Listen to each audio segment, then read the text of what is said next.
Padjak Sports. Usapin natin. Morning kuya. Ang kanyang build ng katawan ni kuya talagang pang romansa, pang padjakan. Di ba?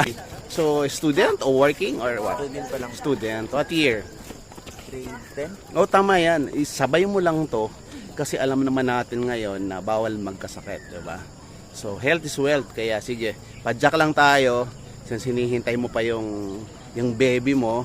So, hintayin mo na lang para coming in a while. Tama pa. Si kuya, ay, hindi ko sinasadya. Talaga palang may hinihintay siya. Alright. Sige, enjoy and be safe, okay? Oh, ito yung kanyang ride. Oh, si kuya.